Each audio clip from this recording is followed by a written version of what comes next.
দেশের রাজনীতিতে ইসলামপন্থী দল হিসেবে জামায়াত ইসলামী ও ইসলামী আন্দোলন বাংলাদেশ পরস্পর বিরোধী অবস্থানে থাকলেও নতুন পরিস্থিতিতে দূরত্ব কমে আসার আভাস পাওয়া যাচ্ছে।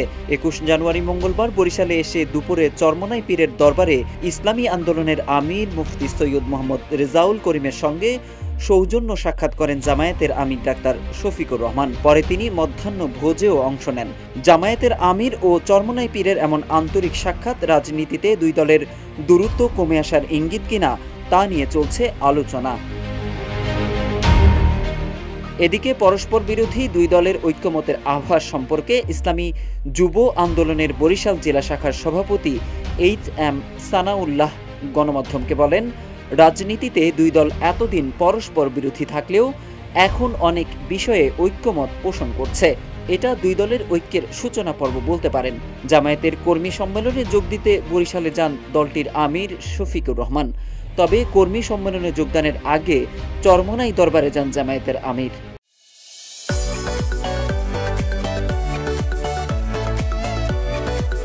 এদিকে জামায়াতের আমির চরমোনাই পৌঁছালে তাকে অভ্যর্থনা জানান পীর মুফতি সৈয়দ মোহাম্মদ রেজাউল করিম। এরপর মাদ্রাসা ঘুরিয়ে দেখান জামায়াতের আমিরকে। এক পর্যায়ে পীর সৈয়দ মোহাম্মদ ফজলুল করিমের কবর জিয়ারত করেন জামায়াত আমির। একসঙ্গে জোহরের নামাজ শেষে তারা মধ্যাহ্ন ভোজে অংশ নেন। রুদ্ধদ্বার কক্ষে তারা কথা বলেছেন। এরপর দুই শীর্ষ নেতা সাংবাদিকদের সঙ্গেও কথা বলেন। এদিকে এই সফর আগামী নির্বাচনে ঐক্যের ইঙ্গিত কিনা সাংবাদিকদের এমন প্রশ্নের জবাবে জামায়াতের আমির বলেন, আমরা শুধু আল্লাহর জন্য পরস্পরকে ভালোবাসি। আল্লাহ যেন আমাদের এই ভালোবাসাকে কবুল করেন। আমাদের এই সম্মিলন শেষ নয়, শুরু হিসেবে যেন কবুল হয়। আমরা এক আছি, একসঙ্গে কাজ করব। জনগণের প্রত্যাশা সব ভোট কেন্দ্রে যেন একটা বাক্স থাকে।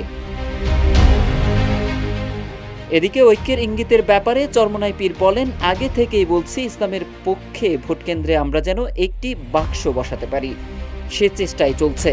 ৫৩ বছর ধরে ইসলামী দলগুলোকে বিভিন্ন কৌশলে দূরে রাখা হয়েছে।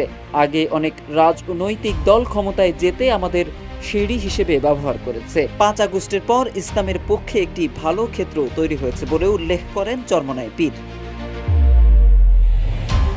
এদিকে জামায়াতের আমিরের চরমোনাই সফর প্রসঙ্গে ইসলামী আন্দোলন বাংলাদেশের জ্যেষ্ঠ প্রেসিডিয়াম সদস্য অধ্যাপক আশরাফ আলী আকন বলেন, জামায়াতের আমিরের আগ্রহে এটি পূর্ব নির্ধারিত কর্মসূচি ছিল। দুই আমির একমত হয়েছেন যে জাতি নতুন বন্দোবস্ত চায়। অন্যদিকে চরমোনাই ইউনিয়নের চেয়ারম্যান পীরের ছোট ভাই মুফতি জিয়াউল হক বলেন, আদর্শিকভাবে জামায়াতের সঙ্গে আমাদের মিল নেই, তাই কোনো ঐক্য হতে পারে না। জামায়াত আমির সৌজন্য সাক্ষাতে গিয়েছিলেন, কোনো রাজনৈতিক আলোচনা হয়নি। তবে বিপরীতমুখী অবস্থানের এই দুই ইসলামী দলের ঐক্য হবে কিনা তা বোঝা যাবে সামনের দিনগুলোতে।